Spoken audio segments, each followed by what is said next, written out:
In Jeremiah 29:11, the Lord says, "For I know the plan I have for you, declare the Lord of hosts, plan to prosper you and not to harm you, plan to give you hope and a good future." Father God, in the name of Jesus, Lord, bless mo, Lord, ang iyong salita, Panginoon, sa umagang ito, Panginoon. Hallelujah. Anoint my lips, O God, to share your word, O God. Hallelujah. To share your word to the other, Lord God. Because sabi mo sa iyong salita, Panginoon, na ibahagi ang iyong mga salita sa lahat, Panginoon, sa buong sulok ng mundo. At na sa ganun, darating ang wakas, Panginoon. Nang sa ganun, ang lahat ay makahanda, Panginoon. Nang sa ganun, Lord, ang lahat, O God, hindi mawalay ang iyong mga salita sa aming puso't isipan, Panginoon. Dahil sa mundong ito ngayon na aming ginagalawan, O God, ng puno, Panginoon, ng distraction, Panginoon. Puno, O God, ng mga patibong, Lord, ng kaaway, Panginoon. At halos wala nang time para sa iyong mga salita, Panginoon. Dahil ang mga puso puno ng mga bagay, O God, sa makamundong bagay. But ang plano mo, Panginoon, hallelujah, your wish, O God, is not our ways, O Lord Jesus. Hallelujah. Iba ang plano mo sa aming plano. Ang plano mo, God, ay ikakabuti para sa amin, Panginoon. Hallelujah. Thank you, Jesus. Bless your word, O God, in your mighty name, Jesus. Amen. Praise the Lord. Hallelujah. Ang sabi ng Panginoon sa kanyang salita na i-prosper niya tayo, depende yun, mga kapatid, sa ating plano. Dahil ang plano ng Panginoon at ating plano ay ito ay hindi magkakatugma. Kailangan ng ating plano atin tong ilahad sa Panginoon kung ito ba ay kalooban niya. Nang sa ganon, i-guide niya tayo sa ating mga plano. May mga plano tayo na pansarili lamang na hindi kalooban ng Panginoon, but andyan pa rin ang Panginoon. Iniingatan niya tayo. But mayroon tayong mga plano na hindi naaayon sa Kanya. Tulad na lang ng mga bagay na hindi naaayon sa Kanya, na mga bagay na kapag meron na tayo, puno na tayo ng mga bagay na makamundo, marami na tayo mga pira, nakalimutan na natin magpasalamat sa Kanya, nakalimutan na natin na ang ating intimate relation sa Panginoon, nakakalimutan na natin dahil ang ating mga puso't isip andoon na sa mga bagay na magbigay kasiyahan sa ating pisikal na pangatawan, na minsan hindi na natin naalala ang pagpapasalamat sa Panginoon. Darating ang buhay, darating ang panahon na andoon na meron tayong karamdaman at doon natin maalala na ang ating Panginoon. But sa mga panahon na masaya tayo, marami tayong pira, lahat na ating gusto ay ating mabibili, lahat ng nais natin ay ating mapupuntahan, parang napalayo tayo sa Panginoon.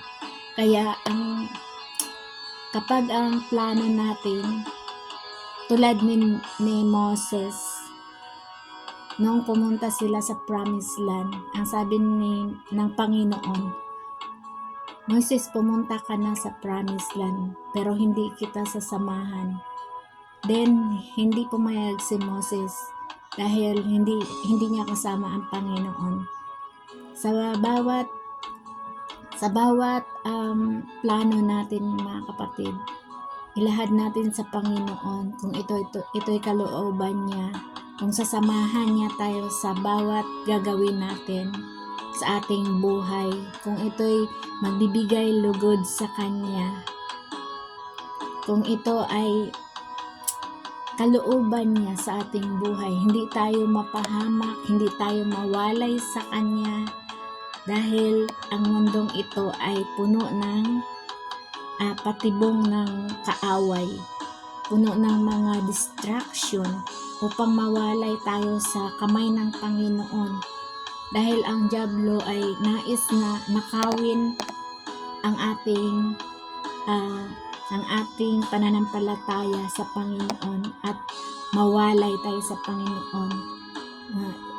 Nasusulat na ang dyablo ay pumunta dito upang to kill and to destroy, ang sabi sa nasusulat sa Balaang Kasulatan.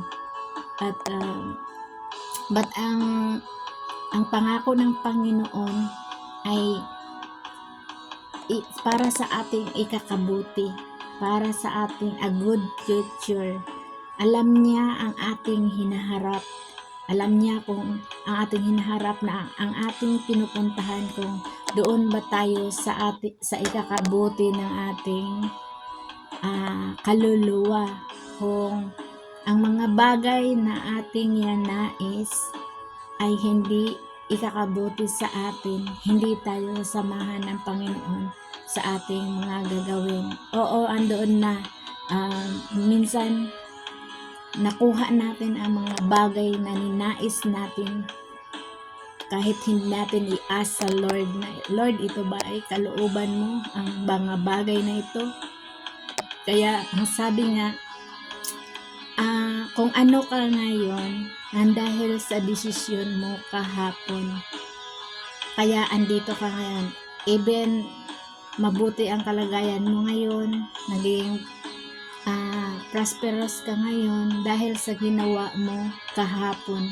Dahil kung ano ang ginagawa mo kahapon, yun ang iyong haharapin sa ngayon.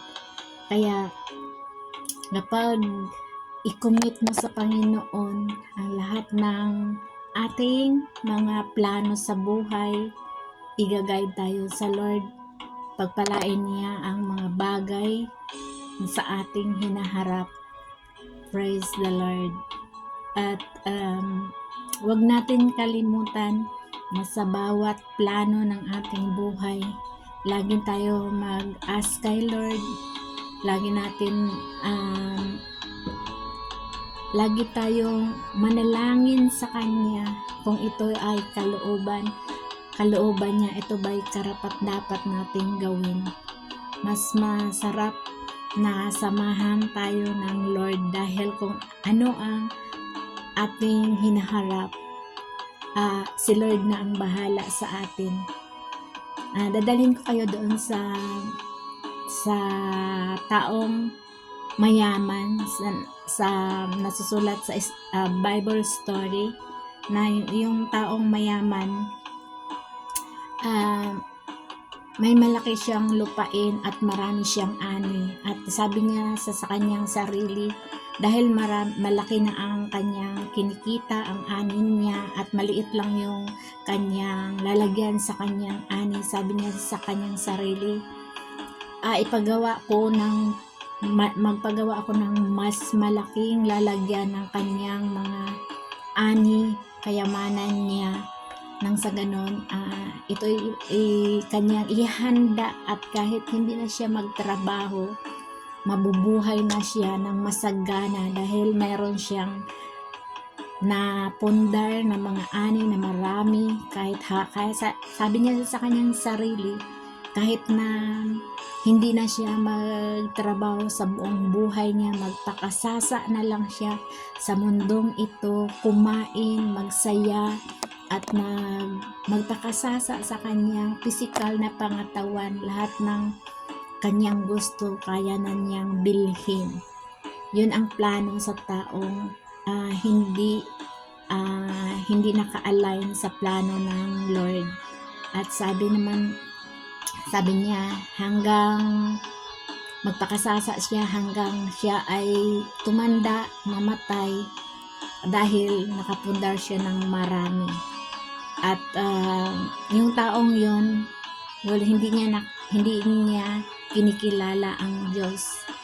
Ang Diyos niya ang kanyang bahandi, ang kanyang kayamanan.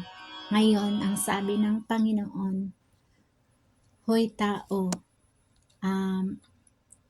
hoy mangmang, ngayong gabi, kukunin ko na ang buhay mo." At yung tao na yun ay namatay at hindi niya napakinabangan ang kanyang mga kayamanan. Kaya ang plano ng Lord, hindi iba ang plano sa plano natin. Pero pag ang plano natin ay naayon sa kalooban ng Panginoon, sabi nga niya, pagpalain niya tayo, i-prosper niya ang ating mga plano para sa ating magandang future. Kaya mas mainam na ipagkatiwala natin ang ating mga plano. Bago natin gagawin, i-ask muna natin sa Lord kung ito'y kanyang kalooban. At i-guide niya tayo sa ating lahat ng gagawin. At napakabuti ang Lord. Tulad na lang testimony ko mga kapatid, sa bago umalis ang aking nag-for good sila sa Malaysia. Mayroon akong part-time na within 4 years ako nag-part-time.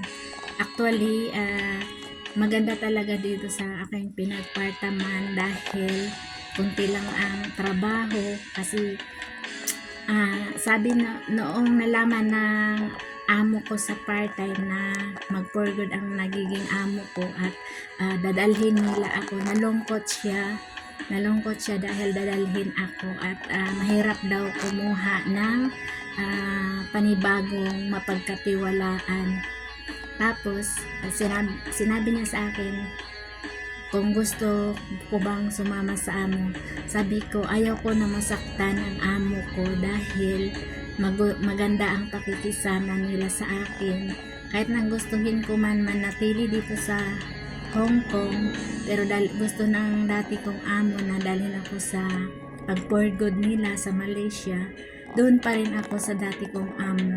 Ayaw ko na masaktan ang aking amo. Kahit gustuhin ko na manatili dito sa Hong Kong, ayaw ko masaktan ang nagiging amo ko. Hindi ko iniisip yung pansarili ko lang na nais, bagos inisip ko rin ang mga dati kong amo na nakasama ko ng mahabang panahon. Kaya ang sabi ko sa Panginoon, Lord, let your will be done. Kung ano ang kalooban mo, kung nais mo na mapunta ako sa ibang bansa o manatili ako dito sa Hong Kong, ang kalooban mo ang siyang masunod. Ikaw ang gumawa ng mga kaparaanan. Kung ano ang kalooban mo ay siyang masunod. Dumating yung araw at panahon na hindi na-aproban ang aking mga papers pagpunta doon sa Malaysia. Hindi ako nadala ng mga amo ko. Kahit anong tawag nila sa immigration na doon sa Malaysia, nakiusap sila na matagal na ako sa kanila at nais nila na dadalhin ako. Pero hindi pumayag ang immigration. Kaya natuwa yung part-time na amo ko dahil hindi ako nakasama. Yun ang na kung nag-decide ako agad na hindi ako sasama sa kanila, kung nag-decide ako sa sarili ko na hindi ako sasama sa kanila at pipiliin ko yung nandito na pipirmahan ako sa nag sa akin na sa aking part-time, masasaktan yung dati kong amo at may hinanakit sila sa akin. Yun ang iniisip ko. At ang Lord na ang gumawa ng kaparaanan na hindi nila ako nadala at nanatili ako dito sa Hong Kong. Kaya mas maganda na ating ilahad sa Panginoon ang lahat nating mga plano. At ang Lord ang siyang gumawa para sa atin. At ngayon nandito ako, mag 1 year na ako dito sa bago kong amo. At napakagaan ang aking trabaho dahil minsan lang siya lang mag-isa at minsan lang siya nagpapalinis sa loob ng kanyang bahay. Ito may sarili akong bahay. Ito yung bahay ko. May sarili akong bahay, guys. May sarili akong bahay. At napakabuti ang Lord. Yung bahay ng amo ko sa labas at bihira lang niya akong pinapalinis. Tinatawag lang na niya ako kung gusto niya magpapalinis ng bahay niya. Kaya napakabuti ang plano ng Panginoon. Kung sinaway ko ang aking dating employer, magiging masama ang loob nila sa akin. Tapos hindi maganda ang aming paghihiwalay.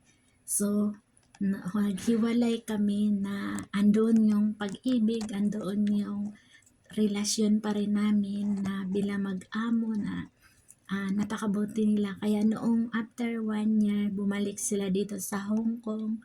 Binigyan pa nila ako ng mga pasalubong at binigyan pa nila ako ng 1,000 Hong Kong dollar na cash.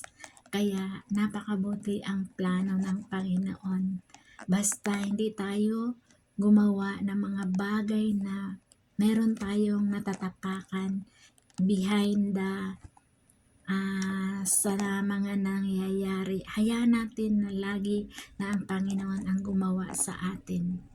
Praise the Lord. That is a good testimony sa buhay ko na ang Panginoon laging gumawa ng mga kaparaanan sa aking buhay. At hindi lang yon, meron pang mga bagay na iniisip ko pa lang, binibigay na ng Lord sa aking buhay. Bagaman dumaan ako ng maraming pagsubok, but ang kamay ng Panginoon andyan lagi upang iangat, ingatan at gabayan. Kaya napakabuti ang Lord. Sabi nga na ang kanyang mga salita in Jeremiah 29:11 that my plan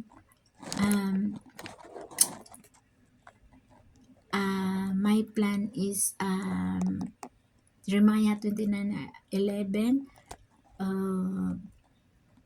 My plan is to give you hope and a good future. Plan to prosper you and not to harm you. Napakabuti ang plano ng Panginoon. Kaya iingatan tayo at gagabayan basta magtiwala tayo sa kanyang mga plano. To God be all the glory. Salamat sa kanyang salita.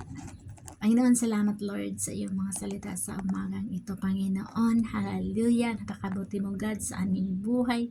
Lagi mo kami iningatan at ginagabayan, Panginoon. Hallelujah, Jesus. Maging God sa wala ng pag-asa sa kanilang mga buhay. We believe, O God, na meron kang mga bagay na iparana sa kanila. Yung mga may sakit ng karamdaman, Panginoon, na akala nila, Lord, wala ng solusyon ang kanilang mga buhay, Panginoon. But Lord, at the end, Panginoon, andun Lord, andun ang pag-iingat, nandun ang pagbigay mo kagalingan, Panginoon, sa bawat may sakit. At bigyan pa sila, Lord, ng magandang future, Panginoon, sa kanilang buhay, Panginoon. Salamat sa iyong dakilang pag-ibig, Panginoon. Salamat sa iyong dugo na tumigis sa cross ng Kalbaryo. Nagkaroon kami ng kalinisan sa aming mga kasalanan. Salamat, O God, sa iyong mga latay sa iyong katawan na nagbigay ng kagalingan sa anumang sakit karamdaman, O God. Hallelujah. Thank you, Jesus. Hallelujah. We give you praise. We give you honor, Lord God. Hallelujah. In the mighty name of Jesus. Hallelujah. You're the King of Kings and the Lord of Lords. Hallelujah, Jesus. Langit ang iyong tungtungan, langit ang iyong trono, Panginoon, at lupa ang iyong tungtungan ng iyong mga paa, Panginoon. Hallelujah, Jesus. You are the Alpha and Omega, Lord God. Hallelujah. The beginning and the end, oh God. Ikaw ang Diyos na paparitong muli, Panginoon. At kukunin mo, Lord, ang iyong mga pinili, Panginoon. Hallelujah. Ang iyong mga anak, Panginoon. Sabi mo sa iyong salita, Panginoon, na hallelujah, na pupunta ka doon sa kalangitan upang ihanda ang iyong mga anak ng tirahan, Panginoon, doon. Hallelujah. Pagkatapos babalik ka dito sa sanlibutan, Panginoon, upang kunin mo, Lord, ang iyong mga pinili, O God. Hallelujah. Thank you, Jesus. Salamat, O God, na sa dami-dami ng mga tao sa buong mundo, Lord. Isa ka na, Lord, na iyong pinili, Panginoon. Hallelujah. We thank you, Lord. We glorify your holy name, O God. Salamat, Panginoon, at patuloy ka, Lord, mangusap sa mga puso, Lord, na hindi pa nakakilala sa iyo, Panginoon. Patuloy ka, Lord, hallelujah, gumawa ng mga kaparaanan, Lord, na bago ka, Lord, hallelujah, darating ang katapusan, lahat, O God, hallelujah, makarinig sa iyong banal na salita, Panginoon, hallelujah. Dahil yun ang pangako mo, Panginoon, sa amin, O God. We thank you, Lord. Hallelujah. Sa umagang ito, patuloy mo kaming ingatan at gabayan, O God, hanggang maghapon, Lord God. All the glory belongs to you, God, in Jesus' mighty name. Amen.